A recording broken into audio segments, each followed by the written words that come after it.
The Seleucid Empire was a Hellenistic state ruled by the Seleucid dynasty, which existed from 312 BC to 63 BC. It was founded by Seleucus I Nicator following the division of the Macedonian Empire, created by Alexander the Great. Seleucus received Babylonia and, from there, expanded his dominions to include much of Alexander's Near Eastern territories. At the height of its power, it included central Anatolia, Persia, the Levant, Mesopotamia, and what is now Kuwait, Afghanistan, and parts of Pakistan and Turkmenistan. The Seleucid Empire was a major center of Hellenistic culture that maintained the preeminence of Greek customs, where a Greek political elite dominated, mostly in the urban areas. The Greek population of the cities who formed the dominant elite were reinforced by immigration from Greece. Seleucid expansion into Anatolia and Greece was abruptly halted after decisive defeats at the hands of the Roman army.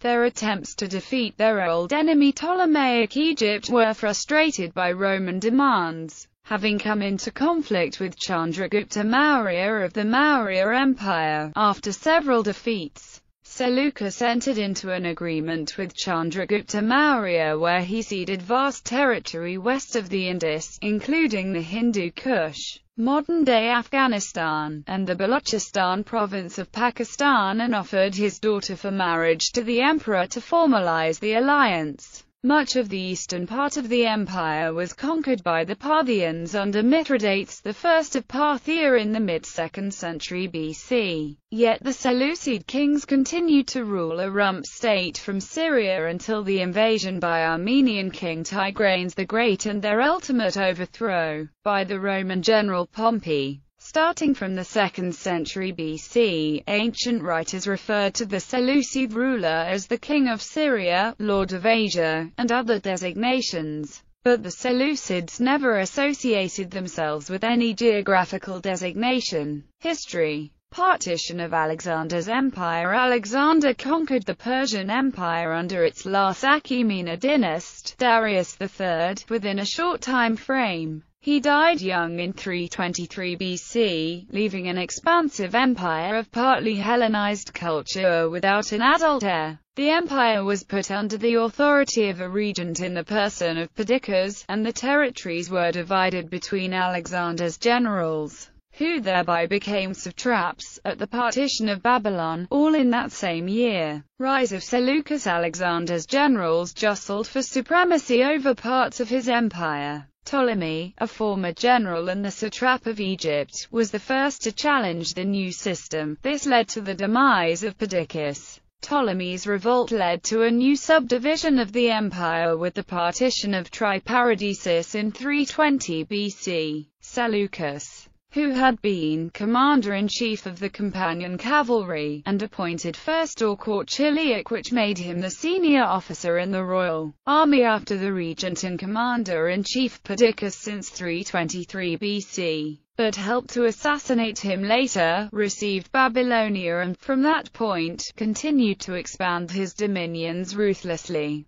Seleucus established himself in Babylon in 312 BC, the year used as the foundation date of the Seleucid Empire. He ruled not only Babylonia, but the entire enormous eastern part of Alexander's empire, as described by Appian. Always lying in wait for the neighboring nations, strong in arms and persuasive in council, he, Seleucus, acquired Mesopotamia, Armenia, Seleucid, Cappadocia, Persis, Parthia, Bactria, Arabia, Tapouria, Sogdia, Arachosia, Hyrcania, and other adjacent peoples that had been subdued by Alexander, as far as the river Indus, so that the boundaries of his empire were the most extensive in Asia after that of Alexander. The whole region from Phrygia to the Indus was subject to Seleucus. Seleucus went as far as India, where, after 2 years of war, he reached an agreement with Chandragupta Maurya, in which he exchanged his eastern territories for a considerable force of 500 war elephants, which would play a decisive role at Ipsus. Strabo, in his Geographica, wrote,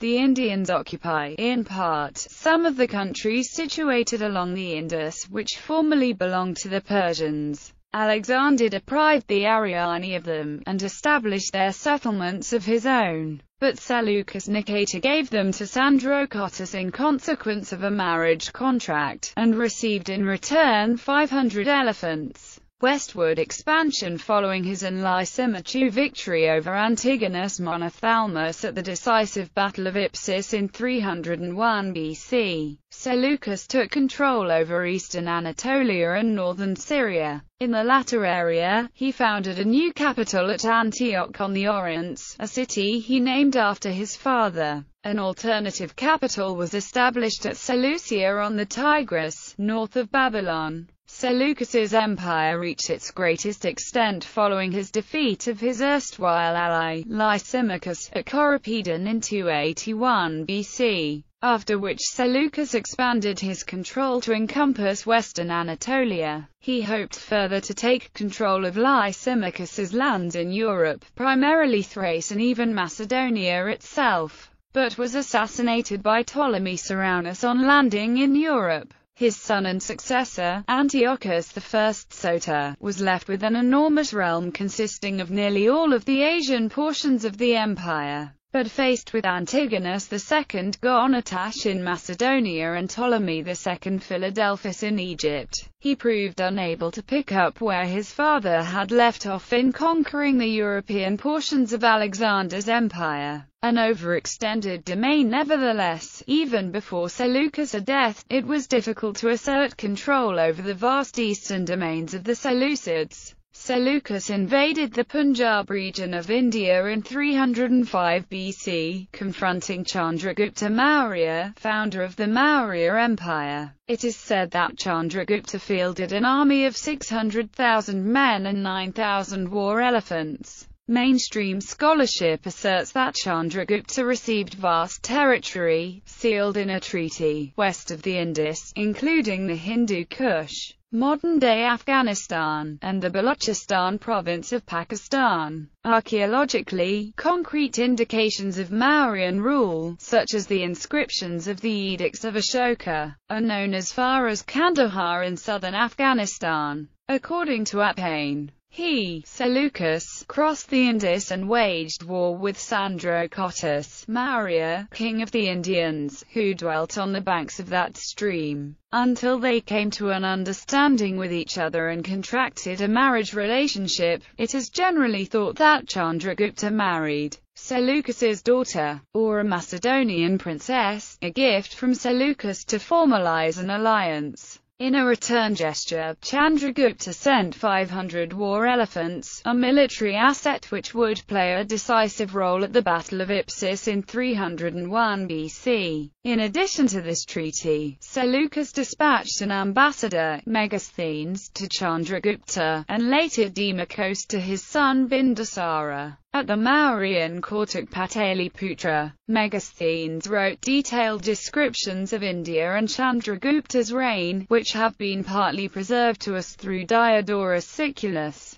Later Ptolemy II Philadelphus, the ruler of Ptolemaic Egypt and contemporary of Ashoka the Great, is also recorded by Pliny the Elder as having sent an ambassador named Dionysius to the Mauryan court. Other territories lost before Seleucus' death were Gedrosia in the southeast of the Iranian plateau, and, to the north of this, Arachosia on the west bank of the Indus River. Antiochus I and his son and successor Antiochus II Theos were faced with challenges in the west, including repeated wars with Ptolemy II and a Celtic invasion of Asia Minor, distracting attention from holding the eastern portions of the empire. Together, towards the end of Antiochus II's reign, various provinces simultaneously asserted their independence, such as Bactria under Diodotus, Cappadocia under Ariarathes III, and Parthia under Andragoras. A few years later, The latter was defeated and killed by the invading Parni of Arsaces. The region would then become the core of the Parthian Empire. Diodotus, governor for the Bactrian territory, asserted independence in around 245 BC, although the exact date is far from certain, to form the Greco-Bactrian kingdom. This kingdom was characterized by a rich Hellenistic culture and was to continue its domination of Bactria until around 125 BC, when it was overrun by the invasion of northern nomads.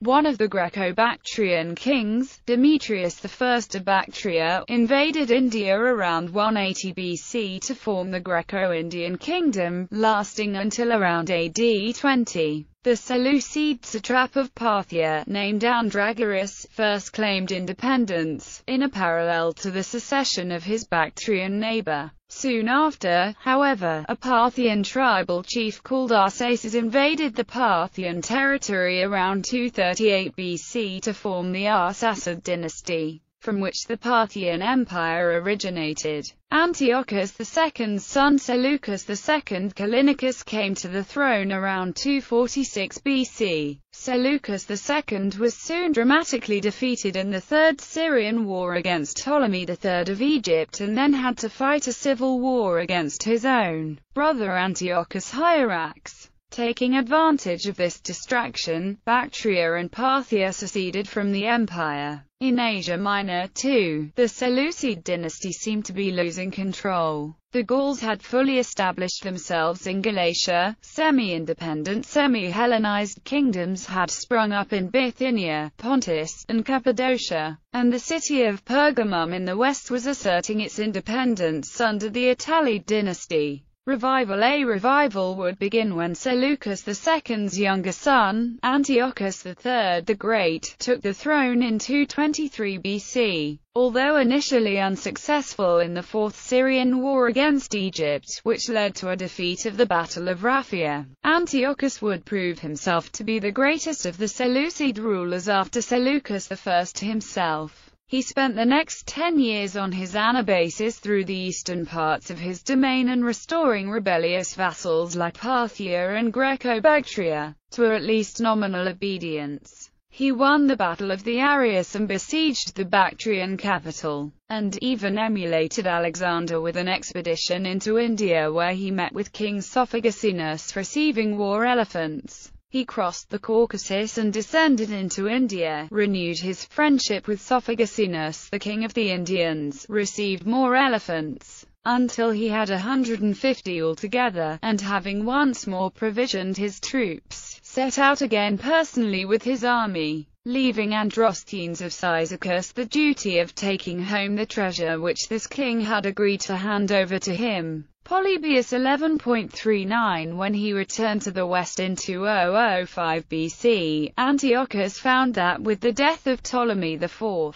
the situation now looked propitious for another western campaign. Antiochus and Philip V of Macedon then made a pact to divide the Ptolemaic possessions outside of Egypt, and in the Fifth Syrian War, the Seleucids ousted Ptolemy V from control of Coele Syria. The Battle of Panium definitively transferred these holdings from the Ptolemies to the Seleucids. Antiochus appeared, at the least, to have restored the Seleucid kingdom to glory. Expansion into Greece and war with Rome following his erstwhile ally Philip's defeat by Rome in 197 BC. Antiochus saw the opportunity for expansion into Greece itself. Encouraged by the exiled Carthaginian general Hannibal, and making an alliance with the disgruntled Aetolian League, Antiochus launched an invasion across the Hellespont. With his huge army he was intent upon establishing the Seleucid Empire as the foremost power in the Hellenic world, but these plans put the empire on a collision course with the new rising power of the Mediterranean, the Roman Republic. At the battles of Thermopylae and Magnesia, Antiochus's forces were resoundingly defeated and he was compelled to make peace and sign the Treaty of Apamea, the main clause of which saw the Seleucids agree to pay a large indemnity, retreat from Anatolia and to never again attempt to expand Seleucid territory west of the Taurus Mountains.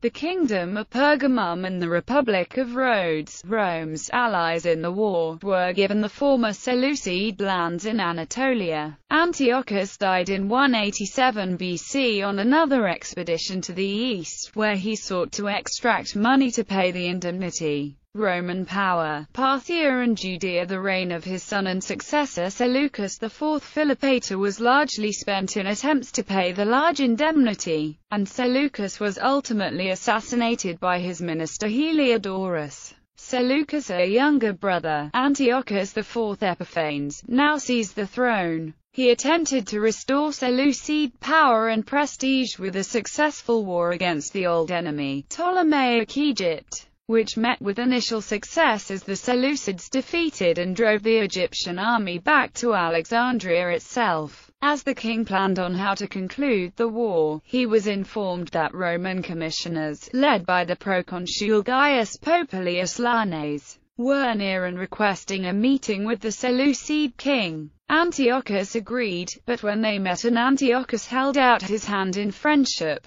Popilius placed in his hand the tablets on which was written the decree of the Senate and told him to read it. When the king said that he would call his friends into council and consider what he ought to do, Popilius drew a circle in the sand around the king's feet with the stick he was carrying and said, "Before you step out of that circle, give me a reply to lay before the Senate." For a few moments he hesitated, astounded at such a peremptory order, and at last replied, "I will do what the Senate thinks right." He then chose to withdraw rather than set the empire to war with Rome again. The latter part of his reign saw a further disintegration of the empire despite his best efforts. Weakened economically, militarily and by loss of prestige, the empire became vulnerable to rebels in the eastern areas of the empire, who began to further undermine the empire, while the Parthians moved into the power vacuum to take over the old Persian lands. Antiochus' aggressive Hellenizing activities provoked a full-scale armed rebellion in Judea, the Maccabean Revolt. Efforts to deal with both the Parthians and the Jews as well as retain control of the provinces at the same time proved beyond the weakened empire's power. Antiochus died during a military expedition against the Parthians in 164 BC. Civil war and further decay. After the death of Antiochus IV Epiphanes, the Seleucid Empire became increasingly unstable. Frequent civil wars made central authority tenuous at best. Epiphanes' young son, Antiochus V Eupator, was first overthrown by Seleucus IV's son, Demetrius I Soter, in 161 BC. Demetrius I attempted to restore Seleucid power in Judea particularly, but was overthrown in 150 BC by Alexander Ballis, an impostor who claimed to be the son of Epiphanes. Alexander Ballis reigned until 145 BC when he was overthrown by Demetrius I's son, Demetrius II Nicator. Demetrius II proved unable to control the whole of the kingdom, however. While he ruled Babylonia and eastern Syria from Damascus, the remnants of Ballis' supporters, first supporting Ballis' son Antiochus VI, then the usurping general Diodotus Tryphon, held out in Antioch. Meanwhile, the decay of the empire's territorial possessions continued apace. By 143 BC, the Jews in the form of the Maccabees had fully established their independence. Parthian expansion continued as well. In 139 BC, Demetrius II was defeated in battle by the Parthians and was captured. By this time, the entire Iranian plateau had been lost to Parthian control. Demetrius Nicator's brother, Antiochus VII's Sidetes, took the throne after his brother's capture. He faced the enormous task of restoring a rapidly crumbling empire, one facing threats on multiple fronts. Hard-won control of Coele Syria was threatened by the Jewish Maccabi rebels. Once vassal dynasties in Armenia, Cappadocia, and Pontus were threatening Syria and northern Mesopotamia. The nomadic Parthians, brilliantly led by Mithridates I of Parthia, had overrun upland Media, and Roman intervention was an ever-present threat. Tess managed to bring the Maccabees to heel and frighten the Anatolian dynasts into a temporary submission. Then, in 133, he turned east with the full might of the royal army to drive back the Parthians. Tess's campaign initially met with spectacular success, recapturing Mesopotamia, Babylonia, and Media, and defeating and slaying the Parthian satrap of Seleucia on Tigris in personal combat. In the winter of 130–129 BC, his army was scattered in winter quarters throughout Media and Persis when the Parthian king, Phraates II, counter-attacked. Moving to intercept the Parthians with only the troops at his immediate disposal, he was ambushed and killed. Antiochus Tess is sometimes called the last great Seleucid king. After the death of Antiochus VII Tess, all of the recovered eastern territories were recaptured by the Parthians. The Maccabees again rebelled. Civil war soon tore the empire to pieces, and the Armenians began to encroach on Syria from the north.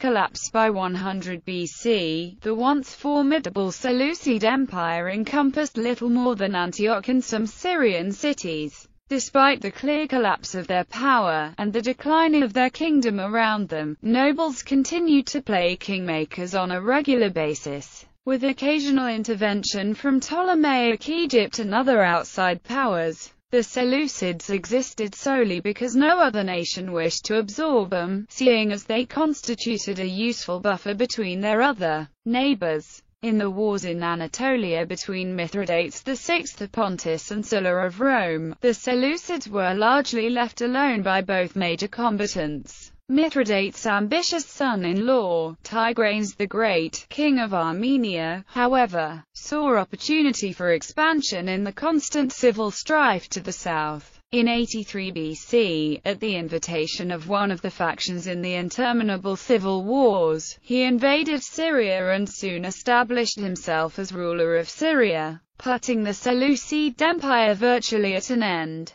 Seleucid rule was not entirely over, however. Following the Roman general Lucullus' defeat of both Mithridates and Tigranes in 69 BC, a rump Seleucid kingdom was restored under Antiochus XIII. Even so, civil wars could not be prevented, as another Seleucid, Philip II, contested rule with Antiochus. After the Roman conquest of Pontus, the Romans became increasingly alarmed at the constant source of instability in Syria under the Seleucids. Once Mithridates was defeated by Pompey in 63 BC, Pompey set about the task of remaking the Hellenistic East, by creating new client kingdoms and establishing provinces. While client nations like Armenia and Judea were allowed to continue with some degree of autonomy under local kings, Pompey saw the Seleucids as too troublesome to continue. Doing away with both rival Seleucid princes, he made Syria into a Roman province.